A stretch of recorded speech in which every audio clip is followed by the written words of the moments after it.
दोस्तों क्या हो अगर आपके ऊपर कोई काला जादू कर दे और आपको इसके बारे में पता ना हो कि वो किसने किया है। Well guys, what's up guys, welcome back once again. So दोस्तों आज की मूवी जो एक्सप्लेन करने वाले हैं उसका नाम है द कंज्यूरिंग, जो कि 2021 में रिलीज़ हुई थी। तो चलिए मूवी की शुरुआत करते हैं। मूवी शुरू होती है और हम एड और लॉरेन को देखते हैं जो कि एक बच्चे के लिए प्रे कर रहे होते हैं जिसका नाम डेविड होता है, क्योंकि डेविड को किसी शैतान ने पॉजेस कर लिया है। और यहाँ पर सभी लोग फादर गॉर्डियन का वेट कर रहे होते हैं क्योंकि वही एक्सॉर्सिज्म करने वाले हैं। इसके बाद डेविड को उसके रूम में सुला दिया जाता है। यहाँ पर हम डेविड की बहन जूडी और उसके बॉयफ्रेंड आर्नी को भी देखते हैं। सो डेविड और आर्नी काफ़ी अच्छे दोस्त होते हैं और डेविड आर्नी से यहाँ पर मजाक करता है कि वो उसकी बहन को प्रपोज कब करने वाला है। वेल गाइस, इसके बाद फादर गॉर्डन भी यहाँ पर पहुँच जाते हैं। मीनवाइल डेविड की नींद खुल जाती है और उसे बाथरूम में किसी का हाथ दिखाई देता है। अब यहाँ पर डेविड कुछ समझ पाता कि उसके ऊपर बहुत सारा खून गिरने लगता है, जिससे कि वो ज़ोर से चिल्लाता है और सभी लोग उसके रूम में आते हैं। लेकिन हम देखते हैं कि अब तक डेविड पॉजेस हो चुका था। डेविड अपने ही डैड के पैर में एक कांच घुसा देता है जिससे कि वो ज़ख्मी हो जाते हैं। जिसके बाद एड उसे उठाकर नीचे ले जाता है ताकि उसका एक्सॉर्सिज्म चालू किया जाए। अब एड डेविड को एक टेबल पर सुलाता है और एक्सॉर्सिज्म चालू किया जाता है। इसी बीच दोस्तों लॉरेन को विजन आता है कि कोई काला जादू कर रहा है। सब यहाँ पर तेज़ हवाएं चलने लगती है और अननेचुरल चीज़ें होने लगती है। इसमें फादर गॉर्डन जख्मी हो जाते हैं और सभी लोग डेविड को संभालने की कोशिश करते हैं। और हम देखते हैं कि डेविड अपनी बॉडी को बहुत ही अजीब तरीके से मोड़ लेता है और हंसने लगता है। ये देखकर उसकी बहन ज़ोर से चिल्लाती है और डेविड को रुकने के लिए बोलती है। इसके बाद डेविड अपनी बॉडी को ठीक कर लेता है और अपनी पावर से सभी को दूर फेंक देता है। इसके बाद वो एड के ऊपर कूद जाता है और बोलता है कि मैं तुम्हारी दिल की धड़कन रोक दूंगा। लेकिन दोस्तों इसी बीच आर्नी एड को बचा लेता है और उस शैतान से बोलता है कि वो डेविड की जगह उसकी बॉडी में घुस जाए और डेविड को छोड़ दे। और यहाँ पर ऐसा ही होता है। वो शैतान अब आर्नी के अंदर आ चुका था और ये चीज़ एड के सिवा कोई देख नहीं पाता है। यहाँ पर एड की तबीयत बिगड़ने लगती है और उसे हॉस्पिटल ले जाने पर पता चलता है कि उसे हार्ट अटैक आया है। इधर हम जूडी और आर्नी को देखते हैं। यहाँ पर इन लोगों को ऐसा लग रहा था कि वो शैतान अब जा चुका है, लेकिन वो अभी भी आर्नी के अंदर होता है। ये दोनों एक डॉग केयर शॉप पर काम करने लगे थे और एक दिन आर्नी पेड़ पर रखलियाँ काट रहा होता है कि तभी उसे एक लेडी दिखाई देती है जो कि बहुत ही भयानक होती है। ये देखते ही उसके हाथ से आरी नीचे गिर जाती है और उस लेडी को देखकर वो पूरी तरह से अपने होश खो बैठता है। इसलिए रेस्ट करने के लिए वापस घर में आता है, लेकिन अभी भी उसे अजीब अजीब से विजन आ रहे थे। और अब शॉप का ओनर जो कि मैनेजर होता है वो आर्नी को अपने साथ डांस करने के लिए इनवाइट करता है, लेकिन आर्नी यहाँ पर उसे मना कर देता है। आर्नी देखता है कि शॉप का मालिक जो कि मैनेजर होता है वो जूडी के साथ बदतमीज़ी कर रहा है और ओनर के अंदर शैतान घुस गया है। दोस्तों ये सब एक विजन होता है जो कि वो शैतान आर्नी को दिखा रहा था। ये सब देखकर आर्नी जूडी को लेकर एक दूसरे रूम में भागता है, लेकिन वो शैतान अभी भी उसका पीछा नहीं छोड़ता है। और जब वो शैतान दोबारा मैनेजर की शक्ल लेके उसे डराने की कोशिश करता है तो वो उसे चाकू से बहुत ही बेरहमी से मार देता है। दोस्तों ये सब विजन उससे वही शैतान करवा रहा था ताकि वो मैनेजर को मरवा सके। और इधर हम देखते हैं कि एड को भी होश आ जाता है और वो लॉरेन को बताता है कि वो शैतान आर्नी के अंदर जा चुका है। लॉरेन को जैसे ही पता चलता है वो पुलिस को इन्फॉर्म करती है। अब लॉरेन पुलिस को ये सारी चीज़ें बताती है, लेकिन दोस्तों अब तक बहुत ही ज़्यादा देर हो चुकी थी। जब तक ऑफिसर उसके घर पहुंचते हैं, रास्ते में उन्हें आर्नी मिलता है जो कि खून से सना होता है। आर्नी को कुछ याद नहीं होता है। वो ऑफिसर से बोलता है कि लगता है उसने किसी को घायल कर दिया है और अब आर्नी को पकड़ लिया जाता है। इसके बाद हमें पता चलता है कि इस टाउन में 190 साल बाद कोई जुर्म हुआ है और आर्नी ने उस मैनेजर को 22 बार चाकू घोंप कर मारा था। जी हाँ दोस्तों, 22 बार। वाह। वेल अब एड और लॉरेन आर्नी से मिलने के लिए जेल में जाते हैं और उसे बाइबल पढ़ने के लिए बोलते हैं ताकि वो देख सके कि अभी भी वो शैतान उसके अंदर है या नहीं। यहाँ पर आर्नी बाइबल पढ़ लेता है, मतलब कि अभी वो शैतान उसके अंदर नहीं है। आर्नी का कहना था कि उसने मैनेजर को नहीं मारा, उस शैतान ने उसे ये सारी चीज़ें करवाई है। लेकिन दोस्तों कोर्ट शैतान और भूत जैसी चीज़ों को नहीं मानता है। इसके बाद एड और लॉरेन आर्नी के लॉयर से मिलते हैं और उसे समझाने की कोशिश करते हैं कि उसे कोर्ट में बोलना होगा कि आर्नी से ये काम शैतान ने करवाया है। वेल गाइस, लॉयर उनकी बातों को नहीं मानता है और एड और लॉरेन उसे यकीन दिलाने के लिए अपने घर पर उसे इनवाइट करते हैं ताकि वो एनिमल के साथ उसे डिनर करवा सकें। अब अगले दिन हम देखते हैं कि लॉयर कोर्ट में बोल देती है कि आर्नी की इसमें कोई गलती नहीं है, उससे ये सारा काम वो शैतान ने करवाया। लगता है लॉयर को सही से डराया है एड और लॉरेन ने। यहाँ पर दोस्तों एड और लॉरेन को इसके बारे में कुछ समझ नहीं आता कि वो शैतान अचानक से कहाँ चला गया है, तो वो उसकी रिकॉर्डिंग सुनने लगते हैं जो कि एक्सॉर्सिज्म के टाइम उन्होंने रिकॉर्ड करी थी। यहाँ पर जब वो रिकॉर्डिंग सुनते हैं तो हमें सीन दिखाया जाता है जब जूली, आर्ली और डेविड इस घर में शिफ्ट हुए थे। ये तीनों बहुत ही ज़्यादा एक्साइटेड थे और डेविड को यहाँ पर एक पानी वाला बेड मिलता है और वो उसे खेलने लगता है, लेकिन खेलते खेलते एक शैतानी हाथ उसे पकड़ लेता है और उसे अपनी तरफ खींचने लगता है, जिस पर डेविड ज़ोर से चिल्लाता है और सभी लोग उसके पास आते हैं। वेल गाइज, यहाँ कोई भी उसकी बातों पर यकीन नहीं करता है और हम इसके बाद प्रेजेंट का सीन देखते हैं, जहाँ पर एड और लॉरेन उस बेड को चेक करने जाते हैं जिसमें पानी भरा हुआ था। जब उस बेड को हटाया जाता है तो उसके नीचे का फ्लोर टूटा हुआ था, मतलब वो शैतान उसी के नीचे से आया था। जिसके बाद उसके नीचे के फ्लोर में एक टनल दिखाया जाता है, जहाँ पर लॉरेन नीचे जाती है पता करने के लिए कि एक्चुअल में नीचे कुछ है या नहीं। और जब लॉरेन वहाँ पहुँचती है तो वहाँ पर बहुत सारे चूहे किसी चीज़ को खा रहे थे। जब लॉरेन उससे कपड़ा हटाती है तो वहाँ एक टोटम होता है, जी हाँ दोस्तों, काले जादू का सामान। इसी पर लॉरेन को विजन आता है कि इसी टोटम की वजह से शैतान डेविड की बॉडी में था। और लॉरेन उसकी कुछ फ़ोटोज़ लेती है और बाहर आने पर जूडी को सच्चाई बताती है कि ये टोटम काला जादू किया गया है डेविड पर, और ये जानबूझकर किया गया है ताकि डेविड के ऊपर शराब जा सके। लेकिन उस रात एक्सॉर्सिज्म करते हुए वो शराब डेविड से आनी के अंदर चला गया है। यहाँ पर एड बोलता है कि उसने इस फ़ोटोज़ को सभी पुलिस स्टेशन में सर्कुलेट कर दिया है, अगर इससे रिलेटेड कुछ भी पता चलता है तो वो हमें इन्फॉर्म कर देंगे। यहाँ पर फादर गॉर्डन बताते हैं कि उन्हें फादर कैसलर की मदद लेनी होगी, जिनके साथ वो 10 से 12 साल पहले काम कर चुके हैं। इसके बारे में उन्हें ज़रूर पता होगा। वेल, क्या था दोस्तों, ये दोनों तुरंत ही फादर कैसलर के पास पहुँच जाते हैं और फादर कैसलर बताते हैं कि ये टोटम तो उन्होंने नहीं देखा है, लेकिन इससे मिलता जुलता ज़रूर देखा है। ये जो टोटम है ये बहुत ही ज़्यादा खतरनाक टाइप का है। फादर इन दोनों को अपने बेसमेंट के एक सीक्रेट रूम में ले जाते हैं, जहाँ उनकी कई सालों की रिसर्च की किताबें रखी थी। ये सारी किताबें काला जादू के ऊपर लिखी गई थी।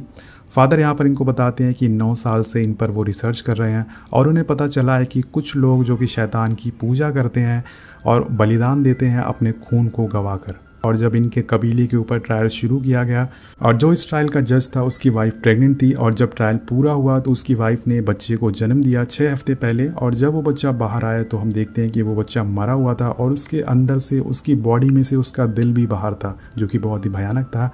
और ये सब देखकर उसकी बीवी बर्दाश्त नहीं कर पाई और उसने आत्महत्या कर ली। सो गाइस, यहाँ पर फादर बताना चाहते थे कि उन्हें ये सब चीज़ों को हल्के में नहीं लेना चाहिए था, क्योंकि इससे एड और लॉरेन की जान भी जा सकती है।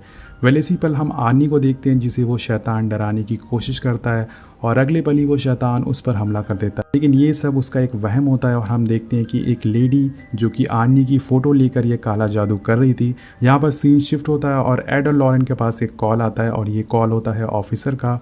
ऑफिसर उन्हें बताते हैं कि उन्हें भी एक सिमिलर टोटम मिला है जब वो एक केस के ऊपर काम कर रहे थे। ये केस था केटी और जेसिका का, जो कि एक कॉलेज स्टूडेंट थी। दोनों बेस्ट फ्रेंड थी, लेकिन एक दिन वो दोनों अचानक से गायब हो गई और कुछ दिन बाद उन्हें केटी की बॉडी मिली, जिस पर भी 22 बार स्टैब किया गया था। लेकिन अभी तक उन्हें जेनिफर के बारे में कुछ भी नहीं पता है। और यहाँ पर ऑफिसर को जेनिफर के घर पर वही टोटम मिला था जो कि लॉरेन को डेविड के घर पर मिला था। सो गाइज, यहाँ पर ऑफिसर लॉरेन की शक्तियों पर भरोसा नहीं करते थे और इसका प्रूफ मांगते हैं। वो लॉरेन के सामने 3 चाकू रखते हैं और बोलते हैं कि तुम्हें इसमें से चूज़ करना होगा कि किस चाकू से केटी को मारा गया है। तो यहाँ पर लॉरेन को ज़्यादा टाइम नहीं लगता, वो अपनी शक्तियों से तुरंत ही बता देती है कि वो कौन सा चाकू है। और ये देखकर सभी ऑफिसर उसके फ़ैन हो जाते हैं कि ऑफिसर लॉरेन को उसी जगह पर ले जाते हैं जहाँ उन्हें केटी की बॉडी मिली थी। यहाँ पर लॉरेन अपनी पावर से पता लगा लेती है कि उस रात क्या हुआ था। यहाँ पर दोस्तों हमें पता चलता है कि केटी और जेनिफर दोनों उस रात यहाँ पर आई थी और तभी जेनिफर अचानक से पॉजेस हो गई थी। उसने केटी को 22 बार स्टैब करके मारा था और उसके ऊपर भी वो काला जादू किया गया था। यहाँ पर जेनिफर ने जैसे ही केटी को मारा था, लॉरेन उसी एक्शन को रिपीट करती है और वैसे ही मारने की कोशिश करती है। इसके बाद जेनिफर भागने लगी थी तो लॉरेन भी यहाँ से भागना चालू कर देती है। वो भागते भागते एक किनारे पर पहुँच जाती है और तभी एड उसे होश में लाता है, लेकिन इसी पल एक शैतानी हाथ उसके पैर को खींचता है। लेकिन यहाँ पर उसकी किस्मत अच्छी होती है, एड उसे बचा लेता है। दोस्तों, ये सारा सीन देखकर हमें पता चलता है कि जेनिफर भी ऐसी ही भागी होगी और उसका पैर भी वो शैतान ने खींच लिया होगा, जिससे कि वो नीचे खाई में गिर गई और उसकी मौत हो गई। अगले पल यहाँ पर पुलिस की टीम भी आ जाती है और उन्हें एक बॉडी यहाँ पर मिल जाती है, लेकिन अभी भी ये कंफर्म नहीं होता है कि ये बॉडी जेनिफर की है या नहीं है। जब एड और लॉरेन घर आते हैं तो उन्हें जूडी का कॉल आता है, जो कि बहुत ही ज़्यादा डरी हुई होती है। वो बताती है कि अब वो शैतान आनी को खुद को मारने के लिए बोल रहा है। ये सुनकर एड उसे बोलते हैं कि तुम्हें फादर चैपलिन की मदद लेनी होगी, जो कि तुम्हारे पास ही है। इसके बाद हम फादर चैपलिन को देखते हैं, जो कि आनी को होली वाटर देते हैं उसे बचाने के लिए। आनी उस होली वाटर से एक सर्कल बनाता है और उसके अंदर बैठ जाता है। और इधर लॉरेन बताती है कि इस श्राप को तोड़ा जा सकता है। इससे रिलेटेड उसे एक विजन भी आया था जब वो लोग डेविड का एक्सॉर्सिज्म कर रहे थे। तो इस बारे में और पता लगाने के लिए ये दोनों एक मॉर्ग जाते हैं, जहाँ पर जेनिफर की लाश थी। और लॉरेन जेनिफर का हाथ पकड़ती है, लेकिन उसे कुछ फील नहीं होता, कुछ सेंस नहीं होता। लेकिन तभी उसके पास से एक कनेक्शन उसे फील होता है, और जहाँ पर वो एक खुद को अनजान जगह पर पाती है। इस जगह पर एक बड़ी सी टेबल रखी थी जिस पर काला जादू किया जा रहा था, और ये कर रही थी एक लेडी। वो लेडी आर्नी की फ़ोटो से काला जादू कर रही थी। तभी आर्नी भी पॉजेस हो जाता है और होली वाटर की बोतल तोड़कर अपने आप को मारने की कोशिश करता है। हम देखते हैं कि जैसे जैसे वो लेडी एक्शन कर रही थी वैसे ही आर्नी अपने हाथ की नस काटने वाला होता है। लेकिन तभी लॉरेन चिल्लाकर ये सब रोकने के लिए बोलती है, और तभी सारी कैंडल बुझ जाती है और ये काला जादू रुक जाता है, जिससे आर्नी की जान बच जाती है। यहाँ हम पहली बार इस लेडी का फेस देखते हैं, और यहीं पर लॉरेन बताती है कि ये कनेक्शन दोनों साइड से है। मतलब कि अगर लॉरेन यहाँ पहुँच सकती है तो ये लेडी भी उनको नुकसान पहुँचा सकती है। और अगले पल ही वो लेडी अपने मैजिक से इन पर भी हमला कर देती है। यहाँ पर एक बॉडी होती है जिसमें कि जान आ जाती है, और वो भयानक सी बॉडी लॉरेन की तरफ जाती हुई दिखाई जाती है। लेकिन जैसे ही वो लॉरेन के पास पहुँचती है, एड लॉरेन को धक्का दे देता है, जिससे कि वो कनेक्शन टूट जाता है और इनकी जान बच पाती है। इसके बाद लॉरेन जूडी और डेबी से मिलने जाते हैं। डेबी दोस्तों जूडी का ही दोस्त होता है। यहाँ डेबी इनको एक किताब दिखाता है जिसमें शराब के बारे में लिखा था। इस किताब में बताया गया था कि इस शराब को पूरा करने के लिए पहले तो किसी की जान लेनी होगी और उसी आदमी को आत्महत्या करना होगा। मतलब आनी ने मैनेजर को मार दिया है और अब उसे खुद की जान लेनी होगी जिससे कि ये शराब पूरा हो सके। ये लोग आपस में बात कर रहे होते हैं कि एड अचानक से बेहोश हो जाता है, और जब उसकी आंख खुलती है तो उसे घर में कोई नहीं दिखता है। वो डोर के पास जाता है, डोर खुला होता है और वहीं पर लॉरेन की तावीज़ गिरी होती है, और तभी वो लेडी एड को अपने सामने दिखाई देती है, जो कि उसे धमकी देकर यहाँ से गायब हो जाती है। उसके गायब होती ही हम उसी मॉर्ग वाली बॉडी को देखते हैं जो कि एड पर हमला कर देती है। एड खुद को बचाता है और एक क्रॉस से उसे पीछे करने लगता है। वो एक चाकू से उसे मारने वाला होता है, लेकिन तभी वो देखता है कि उसके सामने बॉडी नहीं बल्कि लॉरेन है। उस लेडी ने एड के ऊपर भी काला जादू कर दिया है। एड अपने घर में कुछ चीज़ ढूंढने लगता है, और तभी उसे कुछ फ्लावर दिखते हैं जो कि मुरझाए हुए थे। जब एड इस फ्लावर के पॉट को तोड़ता है तो उसमें भी एक टोटम होता है। मतलब अब वो लेडी ने अगला शिकार एड को बनाने वाली है। ये सब देखने के बाद लॉरेन उस बुक को लेकर तुरंत ही फादर कैसलर के पास जाती है और जानकारी लेने के लिए। इधर हम देखते हैं कि जूडी फादर के साथ आनी के पास आती है, क्योंकि हो सकता था कि वो आज रात अपनी जान ले से। और दूसरी साइड एड ढूंढने लगता है कि वो लेडी कहाँ से ये काला जादू कर रही है ताकि उसे रोका जा सके। एड को पता चलता है कि जेनिफर और आनी का केस एक ही जगह पर था, तो हो सकता है कि वो लेडी वहीं पर हो। और तभी एड को याद आता है कि फादर कैसलर का घर भी उसी एरिया में, तो वो भी उसी टाइम वहाँ से निकल जाता है। और इधर लॉरेन फादर से उस बुक को ट्रांसलेट करने के लिए बोलती है और बताती है कि उसके घर में भी टोटम मिला है और उसके हस्बैंड की जान खतरे में है। ये सब सुनकर फादर बताते हैं कि इस श्राप को पूरा करने के लिए 2 नहीं बल्कि 3 विक्टिम चाहिए, एक चाइल्ड, एक लवर और एक मैन ऑफ गॉड। मतलब जेनिफर चाइल्ड थी और लवर आनी था और मैन ऑफ गॉड एड था। इसका मतलब वो आनी को मारने के बाद एड को मारेगी। और यहाँ पर फादर एक कहानी बताते हैं कि जब उनकी वाइफ प्रेग्नेंट थी, उन्होंने एक बच्चे को जन्म दिया जिससे कि उनकी मौत हो गई, और चर्च उन्हें अपनी बेटी रखने की परमिशन नहीं देता था, इसलिए उन्होंने उसे छुपा कर पाला था। उनकी बेटी का नाम आइसला था। दोस्तों आइसला इसी घर में खेल कूद कर बड़ी हुई थी और इसी दौरान फादर अपनी रिसर्च कर रहे थे, तो आइसला को इन सब चीज़ों में, काले जादू में बहुत ही ज़्यादा इंटरेस्ट आने लगा था और उसने ये किताबें पढ़ना चालू कर दी थी। इसके बाद वो शैतान की पूजा भी करने लगी थी।